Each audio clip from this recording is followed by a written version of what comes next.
સ્વાગત છે તમારું આજના વિડિયો લેક્ચરની અંદર।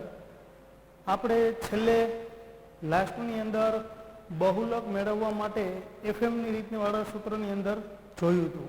મતલબ કહેવાનો કે જ્યારે આપેલા દાખલાઓની અંદર દરેક વર્ગની વર્ગ લંબાઈ સમાન હોય અને મહત્તમ આવૃત્તિ એક જ વખત આપેલી હોય એવા દાખલાઓને આપણે અભ્યાસ કર્યો હતો।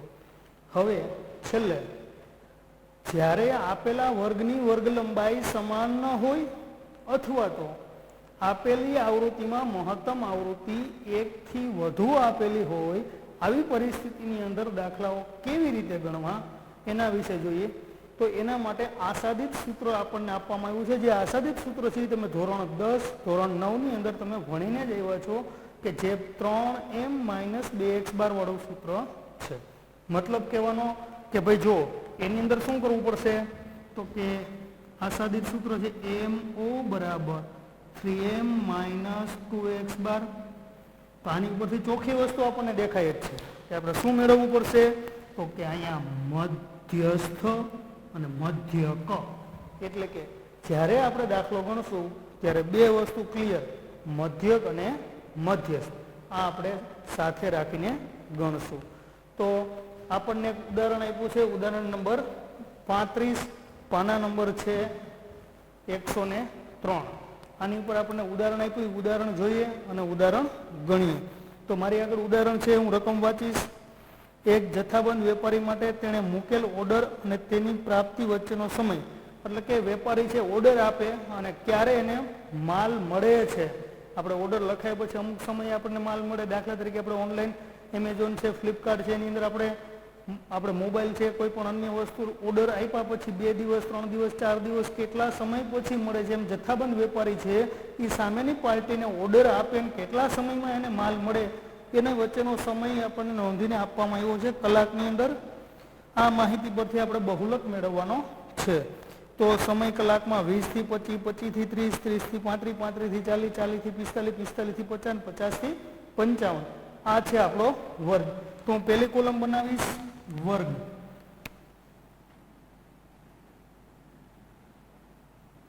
આ વર્ગ લખશું આપણે ક્યાંથી શરૂઆત થાય છે 20 થી 25 થી,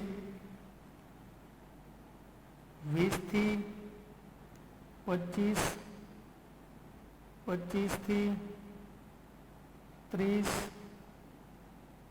30 થી 35, 35 થી 40, 40 થી 45, 45 થી 50 અને 50 થી લાસ્ટમાં 55। તો અહીંયા સુધી આપણને વર્ગ આપવામાં આવેલો છે। હવે જોઈએ તો હમણાં મેં વાત કરી આસાદિત સૂત્રનો ઉપયોગ ક્યારે કરવાનો કે જ્યારે દરેક વર્ગની વર્ગ લંબાઈ અસમાન હોય। તો આમાં તો દરેક વર્ગની વર્ગ લંબાઈ સમાન છે। હવે બીજા મુદ્દા ઉપર વર્ગ લંબાઈ સમાન છે તો બીજો મુદ્દો છે કે આવૃત્તિ છે, આવૃત્તિ એટલે કે F, એમાં મહત્તમ આવૃત્તિ છે 1 થી વધુ હોય તો આપણે આસાદિત સૂત્રનો ઉપયોગ કરવો પડે। હવે આવૃત્તિ લખીએ તો આવૃત્તિ છે 2, 5, 7, આ 2, 5, 7, ત્યાર પછી છે 5, 6, 5, 6, 7 અને 3 આ આપણને આપી આવૃત્તિ। આવૃત્તિમાં મહત્તમ આવૃત્તિ જોઈએ તો કે મોટામાં મોટી આવૃત્તિ છે 7, 7 એક જ વખત આપી કે એકથી વધુ આપી તો કે 7 છે એ 2 વખત તમને આપવામાં આવી છે। જો તમે જોઈ શકો છો 7 અને 7, તો આ મહત્તમ આવૃત્તિ છે એ એક કરતાં વધુ વખત તમને આપવામાં જ્યારે આવેલી હોય ત્યારે આપણે આસાદિત સૂત્રની મદદથી દાખલો ગણવો પડે। તો સૌપ્રથમ આપણે આસાદિત સૂત્રની મદદથી દાખલો ગણીએ એટલે સૌપ્રથમ પહેલું કામ કરશું મધ્યક। તો શું મેળવશું મધ્યક। હું શોધીશ મધ્યક। મધ્યક માટેનું સૂત્ર આપેલી માહિતી વર્ગીકૃતની અંદર સતત સ્વરૂપની માહિતી છે તો મધ્યક શોધવા માટેનું સૂત્ર થાય x બાર બરાબર સિગ્મા fx છેદમાં n. આપેલી માહિતીમાં જરૂરિયાતવાળી વસ્તુ છે સૌપ્રથમ fx x મેળવવો પડશે. x એટલે શું થશે તો કે મધ્ય કિંમત.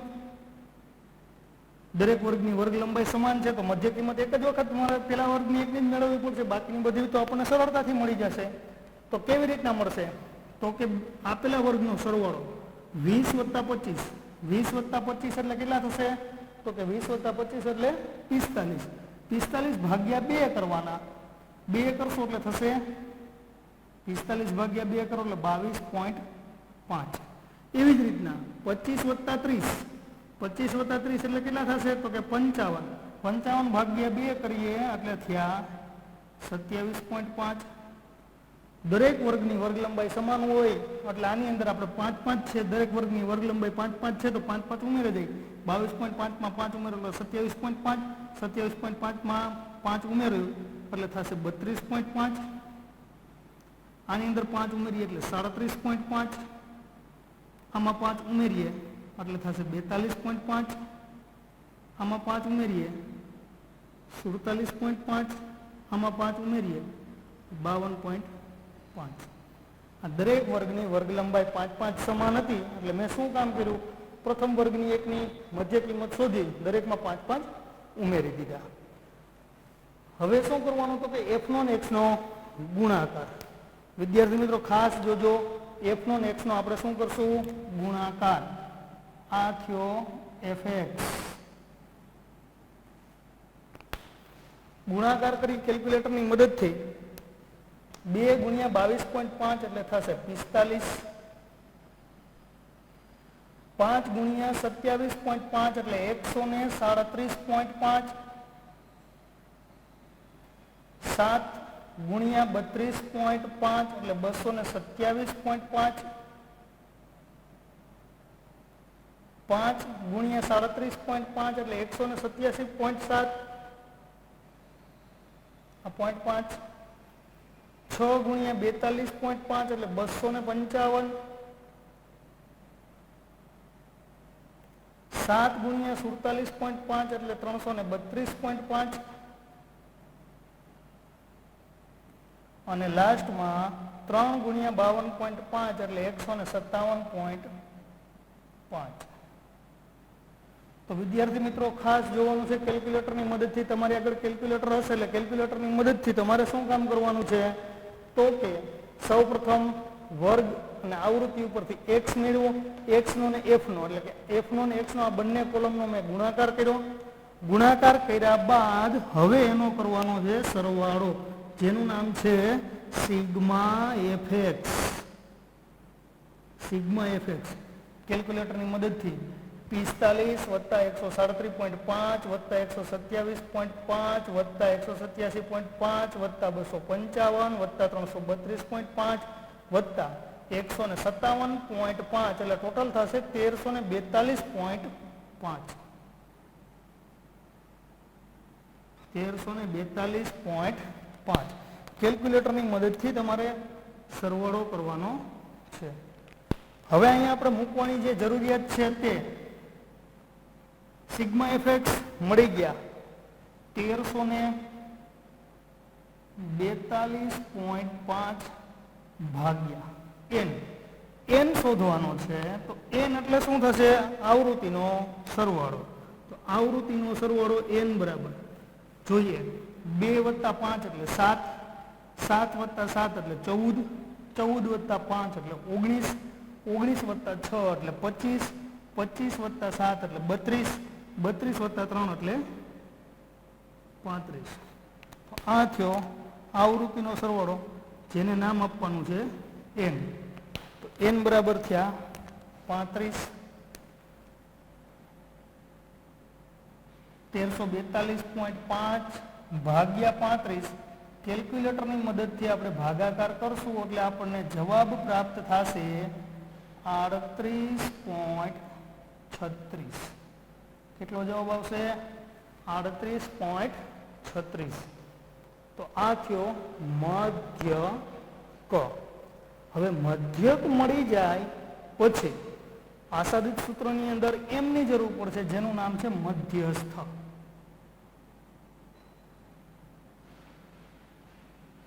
આ મધ્યસ્થ મેં તમને શીખવેલું છે જ્યારે તમે મધ્યસ્થ શોધતા હોય ને વર્ગીકૃત માહિતી આપેલી હોય તો સૌપ્રથમ આપણે શું શોધવું પડશે તો કે સીએફ.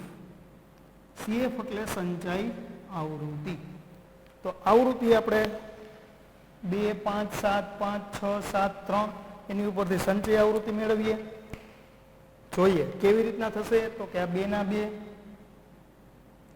2 વત્તા 5, 7, 7 વત્તા 7, 14, 14 વત્તા 5, 19, 19 વત્તા 6, 25, 25 વત્તા 7, 32, 32 વત્તા 3, 35. સંચય આવૃત્તિ મેળવવી પડે. સંચય આવૃત્તિ મળી જાય પછી મેળવવાનો થાય મધ્યસ્થ વર્ગ. એટલે હું અહીં લખીશ મધ્યસ્થ વર્ગ. આનું સૂત્ર શું થાય યાદ કરીએ અગાઉના લેક્ચર n/2 માં અવલોકનની કિંમત. n/2 n બરાબર કેટલા છે તો કે 35. અહીં આપણે મેળવા છે n બરાબર 35 ભાગ્યા 2 માં અવલોકનની કિંમત 35 ભાગ્યા 2 એટલે 17.5 માં અવલોકનની કિંમત 17.5 એટલે 17મું અવલોકન વત્તા 18મું અવલોકન એટલે 17 ને 18 કેમાં સમાયેલા છે? 17 ને 18 કેમાં સમાયેલા છે? સંચય આવૃત્તિમાં જોતા જવાનું.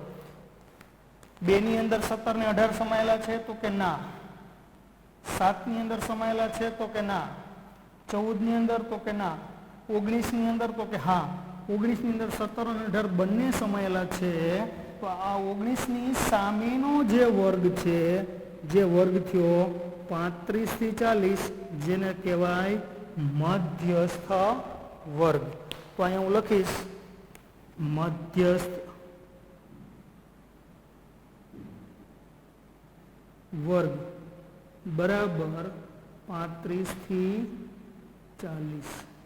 વિદ્યાર્થીઓ ખાસ પેલું કામ કરવું પડશે મધ્યસ્થ વર્ગ મેળવવાનો. મધ્યસ્થ વર્ગ મળે પછી આપણે આગળ દાખલાને વધારી શકીએ. તો n/2 35 ભાગ્યા 2 17.5 એટલે 17 ને 18 કેમાં સમાયેલા છે તો કે 19માં. તેની સામેનો વર્ગ મધ્યસ્થ વર્ગ.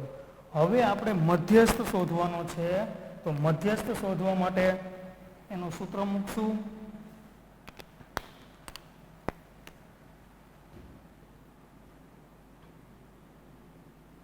m બરાબર l વત્તા n/2 માઇનસ cf છેદમાં f ગુણ્યા c. આ મુજબ આપણે દાખલો ગણવાનો છે. હવે m બરાબર l plus n/2 minus cf ના છેદમાં f ગુણ્યા c. જરૂરી જે વસ્તુઓ છે l એ આપણે અહીંયા મેળવી લઈએ. સૌપ્રથમ જરૂર છે l, પછી જરૂર પડશે cf, પછી જરૂર પડશે f અને ત્યાર પછી જરૂર પડશે c. દરેકે દરેક વસ્તુ આપણે અહીંયા મેળવી લઈએ. હવે જુઓ l તો આની ઉપરથી જ મળી જાય. મધ્યસ્થ વર્ગની અધસીમા જે 35 એ આપણો l અને મધ્યસ્થ વર્ગની વર્ગ લંબાઈ જે 5 EC. બે વસ્તુ તો તમને ત્યાં ને ત્યાં જ મળી જવાની છે, l અને c. હવે આપણે શું જોઈએ છે તો કે cf અને f. તો મધ્યસ્થ વર્ગની અગાઉના વર્ગ, મધ્યસ્થ વર્ગના અગાઉના વર્ગની સંચય આવૃત્તિ. હું ફરીથી બોલું છું, સમજજો. મધ્યસ્થ વર્ગના અગાઉના વર્ગની સંચય આવૃત્તિ, આ મધ્યસ્થ વર્ગ એનો અગાઉનો વર્ગ એની આ સંચય આવૃત્તિ, જેને આપણે નામ આપવાનું છે CF. મધ્યસ્થ વર્ગના અગાઉના વર્ગની આવૃત્તિ થાય CF અને મધ્યસ્થ વર્ગની આવૃત્તિ છે 5 થી આપણા F. ફરીથી મધ્યસ્થ વર્ગના અગાઉના વર્ગની સંચય આવૃત્તિ થઈ CF અને મધ્યસ્થ વર્ગની આવૃત્તિ થઈ F. તો F બરાબર કેટલા છે 5 અને CF બરાબર 14. બધી વસ્તુ પ્રાપ્ત થઈ ગઈ. સૂત્રની અંદર કિંમત મૂકી દઈએ તો જુઓ, સૌ પ્રથમ L બરાબર કેટલા મળ્યા 35, અહીંયા મૂકવાના 35 પ્લસ n/2, અહીં મેં ગણતરી કરી છે n/2, 35 ભાગ્યા 2 17.5, આ 17.5 માઇનસ CF 14 ભાગ્યા 5 ગુણ્યા 5,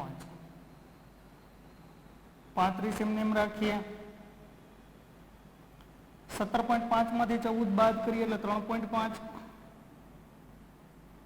ભાગ્યા 5 ગુણ્યા 5, 5 5 જતા રહ્યા, વધ્યું શું 35 પ્લસ 3.5, એટલે જવાબ આવ્યો મધ્યસ્થનો 38.5. આ થયો મધ્યસ્થ. ફરીથી મેં સૌ પ્રથમ મધ્યક મેળવો, મધ્યસ્થ મેળવો. હવે એકદમ ઈઝી શું મેળવવાનું રહેશે બહુલક.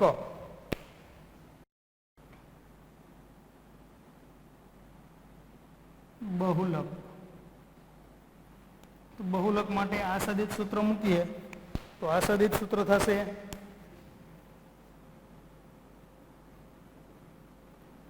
3 મધ્યસ્થ માઇનસ 2 મધ્યક, 3m માઇનસ 2x 12. હવે આની અંદર કિંમત મૂકી દઈએ. આ 3 કૌંસમાં m બરાબર આવ્યા 38.5, 38.5 માઇનસ 2 કૌંસની અંદર 2 x બાર આવ્યા 38.36, 38.36, 38.5 ગુણ્યા 3 કરીએ એટલે આવશે 115.5, 2 ગુણ્યા 38.36 કરીએ એટલે આવશે 76.72. બંનેનો તફાવત લઈ લઈએ, બંનેનો તફાવત એટલે આપણને મળી જશે બહુલક 38.78. કેટલા થશે 38.78. આ થયો આપણો બહુલક. તો વિદ્યાર્થી મિત્રો, આ થયો આપણે આસાદિત સૂત્રની મદદથી દાખલો ગણ્યો. જ્યારે વર્ગ લંબાઈ સમાન ના હોય અથવા આપેલી માહિતી છે એની અંદર આવૃત્તિમાં મહત્તમ આવૃત્તિ 1 કરતાં વધુ હોય ત્યારે આ રીતના આપણે દાખલો ગણી શકાય. હવે આવા જે દાખલાઓ છે વધારેમાં વધારે પડતા પ્રેક્ટિસ કરવાના છે. ખાસ વાત કરું તો ટેક્સ્ટ બુકની અંદર પેજ નંબર 104 ઉપર તમને ઉદાહરણ નંબર 36 આપ્યું છે. જ્યાં આવૃત્તિ વિતરણ છે તેમાં ત્યાં આવૃત્તિ છે એ વર્ગીકૃતની અંદર સતત અને અસતત બંને પ્રકારની મિશ્ર આવૃત્તિ વિતરણ આપવામાં આવ્યું છે. તો ત્યારે આવું મિશ્ર આવૃત્તિ વિતરણ આપવામાં આવેલું હોય ત્યારે તમારે ખાસ જોવાનું છે કે આપેલો દાખલો છે એ કઈ રીતે ગણવો, કેવી રીતે એનો ઉકેલ મેળવવો. તો ઉદાહરણ નંબર 36 તમે જોશો એ લોકોએ અવર્ગીકૃત સ્વરૂપની માહિતી આપી હોય એના અનુસંધાને દાખલો ગણેલો છે. તો આવા દાખલાના વધારેમાં વધારે પ્રેક્ટિસ કરજો. અને હા, ખાસ 1 માર્કની અંદર ટૂંકા પ્રશ્નની અંદર પ્રશ્ન પૂછી શકાય કે આ જે આપણે ઉપયોગ કર્યો છે એ આસાદન સૂત્ર છે, આસાદિત સૂત્ર છે. કયું સૂત્ર છે? આસાદિત સૂત્ર. તો આ આસાદિત સૂત્રનો ઉપયોગ ક્યારે થાય તો ખાસ યાદ રાખવાનું છે, બહુલક મેળવવા માટે આસાદિત સૂત્રનો ઉપયોગ 2 જ પરિસ્થિતિમાં થાય. કઈ 2 પરિસ્થિતિ? તો કે આપેલો જે કંઈ વર્ગ છે એ વર્ગની વર્ગ લંબાઈ સમાન ન હોય અથવા આપેલી આવૃત્તિમાં મહત્તમ આવૃત્તિ, આમાં મહત્તમ આવૃત્તિ 7 છે, 1 કરતાં વધુ વખત આપી હોય તો અને તો જ આસાદિત સૂત્રનો ઉપયોગ કરવો, બાકી આસાદી સૂત્રના ઉપયોગની જરૂર નથી. વિદ્યાર્થી મિત્રો, ખાસ હવે બહુલક મેળવવા માટેની એક રીત બાકી બચે છે. એ રીત છે આલેખની રીત. ખાસ તમને નોંધ કરાવી દઉં કે આલેખની રીત છે એ બોર્ડની પરીક્ષાની અંદર જે દાખલાઓ આપણે ધોરણ 12માં તમે આવશો ને જ્યારે પૂછાવાના છે એમાં પણ આલેખની રીત આવતી હોય છે. પણ ખાસ યાદ રાખજો, આલેખની રીતના દાખલાઓ છે પૂછવામાં આવતા નથી. બીજું કે આપણે ધોરણ 11ની અંદર આલેખની રીતના બહુલક મેળવવાના દાખલા નથી પૂછાતા, પણ લક બાય ચાન્સ પૂછાય તો આપણે એનો આન્સર આપી શકીએ. એટલા માટે આપણે એકાદું ઉદાહરણ શીખશું. નેક્સ્ટ લેક્ચરની અંદર આપણે જોવાનું છે કે બહુલક મેળવવા માટે આલેખની રીતનો ઉપયોગ કેવી રીતના કરવો, એ નેક્સ્ટ લેક્ચરની અંદર જોશું. પણ અત્યારે જે તમે આસાદિત સૂત્રની મદદથી દાખલો ગણ્યા છે એ રીતે દાખલા ગણી અને બહુલક મેળવતા શીખવાનો છે. તો વધારેમાં વધારે આવા દાખલાનો પ્રેક્ટિસ કરજો અને શીખવાનો પ્રયત્ન કરજો.